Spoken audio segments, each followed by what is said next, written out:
Olá, pessoal! Eu sou a professora Isa e hoje nós vamos fazer mais uma aula de matemática aqui no Dominantes Online.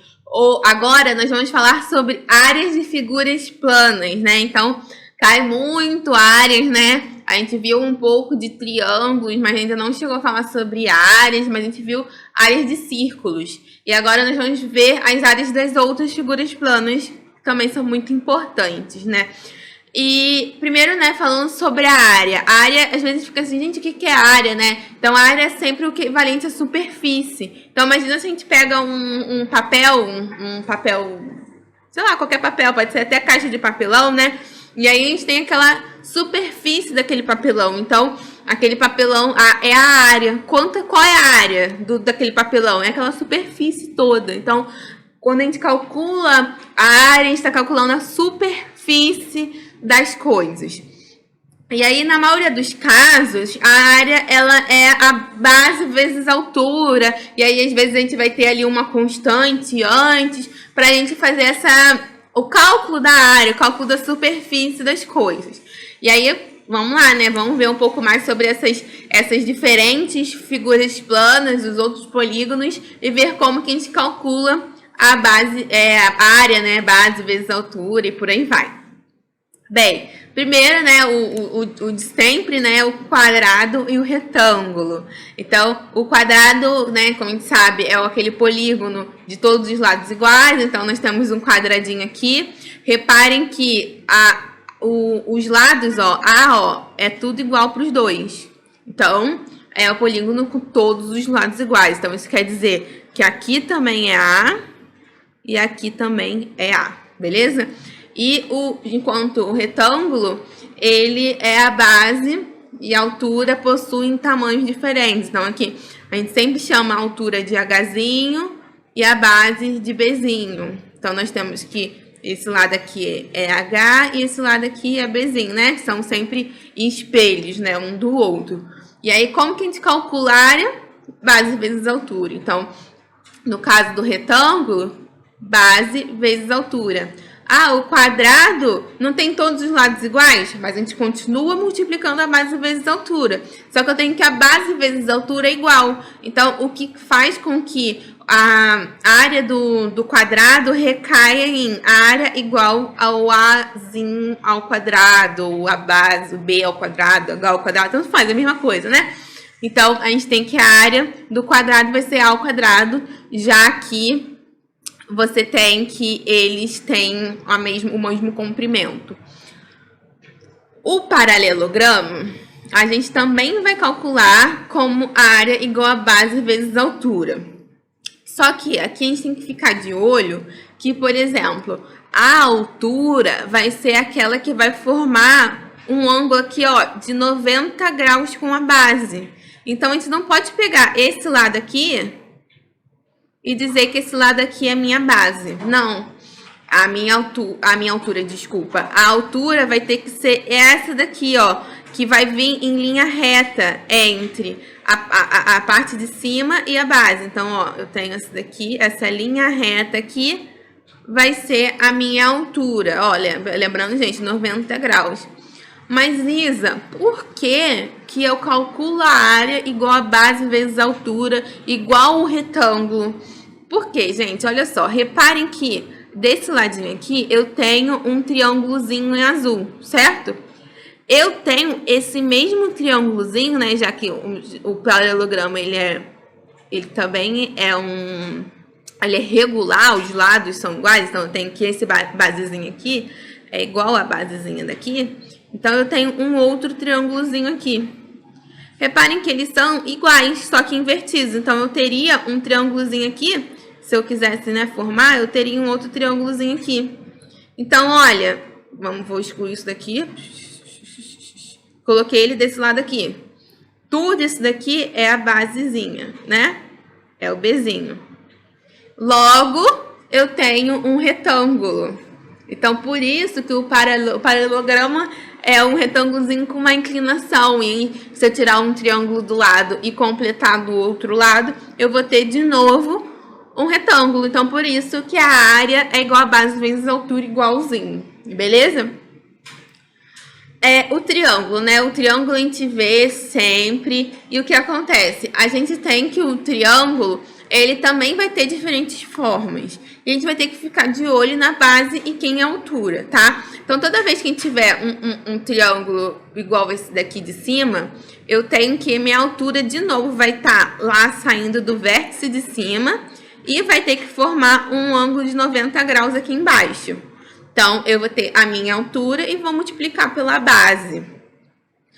Embaixo, esse de baixo, eu tenho a altura e a base. Lembrando que, ó, por exemplo, esse daqui, ele pode formar um ângulo de 90 graus aqui, né? Digamos assim. Todo esse que forma com 90 graus, né? Que no caso é a hipotenusa que a gente viu, ela não pode ser a altura e a base, ela está inclinada, né? Então, a altura e a base vão ser os outros, que estão ali coladinhos com um ângulo de 90 graus. Então, aqui é a mesma coisa, ó, a altura aqui está menorzinha, a base está maiorzinha. Vamos supor que aqui está o ângulo de 90 graus. A hipotenusa, que é a parte tortinha, né, inclinadinha, não pode ser a minha altura. Os outros que vão ser altura e base. E aí, como que a gente calcula? Base vezes altura dividido por 2. E aí, de novo, a gente pode perguntar, Isa, por que o dividido por 2? Às vezes a gente saber por quê, na hora da prova a gente vai conseguir assimilar melhor. Então, olha, tá vendo esse triângulo? Vou completar ele com um triângulo igualzinho a ele. Completei. Reparem que esse complemento que eu fiz vai ser o quê? Vai ser exatamente um retângulo onde eu tenho uma base Bzinho e uma altura Hzinho. Então, eu formei. Todo mundo pode formar, mas e aquele lá de cima? Aquele lá de cima ele é um pouquinho diferente, né? Mas olha, eu vou completar com metade de um triângulo aqui, que é metade desse triângulo, né? E a outra metade vai estar aqui desse lado. Foi, né? Então, aqui, de novo, eu vou ter um retângulo, que a base vai ser Bzinho e a altura vai ser Hzinho, beleza? Então, está os dois, se a gente completar todo mundo, eu vou ter, então, um retângulo, beleza? Só que o triângulo, ele também tem outros modos da gente poder calcular a área, que às vezes a gente não vê. Mas dependendo do que a gente tiver na prova, às vezes é muito mais fácil a gente calcular do outro modo, né? Então aqui, por exemplo, eu tenho um triângulo qualquer, onde ele tá aqui com o ângulo alfa. Então, eu posso calcular a área a partir dos catetos, né, dos lados que estão junto com esse ângulo alfa. Nós temos, então, que a área vai poder ser calculada a partir, ó, A vezes B, que são os dois catetos que estão coladinhos com o ângulo, vai ser igual a seno de alfa dividido por 2. Isso fica muito mais fácil da gente calcular, né? Porque a gente já tem o seno, né? Tá dando ali na figura. A gente já tem o A e o B na figura, então a gente pode calcular.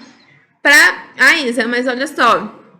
A é como se fosse, né, o tortinho, né? Então, a minha altura deveria ser essa daqui. Como que eu faria? Lembra que a gente viu lá na nossa aula que a gente poderia calcular através da lei dos cossenos, né? Lei dos cossenos. A gente calcularia através da lei dos cossenos o H. E aí a gente poderia fazer H vezes B. Só que, gente, vai dar muito trabalho, né? A gente pegar o A ao quadrado, mais B ao quadrado, né? Menos 2 vezes A vezes B, o cosseno de alfa. Então, isso vai dar muito mais trabalho. Então, a gente pode calcular através dessa equação aqui. Vai simplificar os nossos cálculos. Além disso, a gente tem o triângulo equilátero, né? Então, a gente pode calcular a área dele através só dos lados, sem ter que precisar calcular essa altura aqui, né? Que a gente calcularia, se a gente tivesse que calcular essa altura, a gente teria que fazer aqui um teorema de Pitágoras, né? Então, eu tenho que aqui é L sobre 2, aqui é L, aqui seria H, então a gente faria o teorema de Pitágoras. Mas vai ser mais conta. Como que a gente faz, Isa, para não precisar calcular a área e calcular o H para poder calcular a área? Então, eu tenho que a área vai ser o L ao quadrado, que é o lado do triângulo equilátero, vezes raiz de 3 dividido por 4. Ah, Isa, eu prefiro calcular o H através do teorema de Pitágoras, que é uma coisa que a gente já vê mais. Aqui vai ser mais uma equação para eu ter que lembrar. Tem esse lado, né? Tem um lado da gente poder fazer mais ágil, mas tem um outro lado que vai ser no caso da gente ter que lembrar mais uma equação. Então, a gente precisa ver qual vai ser o modo que a gente fica mais tranquilo para fazer a prova, beleza? E agora a gente vai falar sobre o losango. O losango é esse daqui, ele é um polígono de 4 lados, só que você tem você tem o que chama de diagonais, né? Então, você tem uma diagonal menor, que é esse Dzinho aqui, e uma diagonal maior, que é esse Dzão aqui. As diagonais, para elas estarem corretas, elas precisam formar esse ângulo de 90 graus aqui, ó, que está sendo indicado, o ângulo reto. E aí, a área do losango, ele vai ser calculado através do D menor vezes o D maior dividido por 2. Então, calcular isso. Vamos lá, por quê? Vamos tentar entender? Vamos. Então, aqui de novo, é a mesma coisa, gente. A gente vai completar. Então, ó, eu pego esse triângulo aqui, eu vou completar com o mesmo triângulo aqui. Agora, eu vou fazer a mesma coisa em todos os lados. Vou completar. Completando eles, o que vai acontecer? Vamos recair de novo em um retângulo, que é base vezes altura. Então, se isso daqui em azul é um retângulo, olha, eu tenho a base Dzinho e a altura Dzão. Então, seria esse. Só que o losango é metade, né? Então, eu tô tirando metade de toda a figura. Por isso que é esse dividido por 2. Por isso que tem a metade, beleza? Então, vamos lá, vamos entender por que a gente está encontrando essas áreas. Área do trapézio. Gente, o trapézio, ele é aquele que as pessoas geralmente não gostam dele. Professora, eu posso dividir o meu trapézio em um triângulo, né? Porque tem esse daqui, eu vou ter 2 triângulos aqui, né? Assim, né? Tem alguns trapézios que eles não têm um triângulo do lado. Ele é retinho aqui e ele vai ter esse formato aqui. Não tem o caimento dos 2 lados. Ai, prof, eu não gosto disso, eu prefiro dividir aqui, pegar um triângulo aqui, e aí eu vou ter um quadrado, um retângulo desse lado, e eu vou ter aqui um triângulo, né, ou retângulo. Você pode fazer isso, mas é aquela coisa, vai te dar muito mais trabalho. Mas se você quiser preferir, você pode fazer daquele jeito. Quando a gente calcula a área de um trapézio, a gente tem que a base maior mais base menor vezes a altura dividido por 2, né? Então, aqui é a mesma coisa. Por quê? Porque a gente completa os triângulos, aí vai ter a base maior, e vai somar a área da base maior, a área da base menor, e aí, fazendo os cálculos, vai dar exatamente metade, tá? Então, eu acho mais fácil calcular através da equação, mas, né, às vezes o mais fácil, matematicamente, pode ser mais difícil da nossa compreensão, às vezes de encontrar os detalhes ali. Então, pode ser que, às vezes, fique mais fácil encontrar o triângulo e o quadrado, ou quadrado, né, para vocês, ou retângulo para vocês. Então, temos que fazer o que vai nos deixar mais confortável na prova, porque às vezes o nervoso vai fazer com que a gente erre. Então, gente, o que vocês se sentirem mais confiantes de fazer, beleza? E aí, com isso da confiança, eu trago a frase de John Wooden para vocês, que fala o seguinte: não permita que aquilo que você não pode fazer interfira naquilo que você pode fazer. Então, a gente precisa começar pelas pequenas coisas, assistindo a aula, fazendo os exercícios. Isso a gente pode fazer, mas às vezes, ai meu Deus, se eu vou passar, às vezes a gente fica muito ansioso pensando no futuro, e é uma coisa que a gente não pode fazer nada no futuro, o que a gente pode fazer é o presente, é fazer os exercícios. Então, não se preocupem, a gente está estudando para chegar na aprovação. E é isso, gente. Muito obrigada pela atenção. Tenham um ótimo estudo. Lembrem de entrar lá na plataforma para fazer alguns exercícios que estão resolvidos por lá. E até a próxima aula.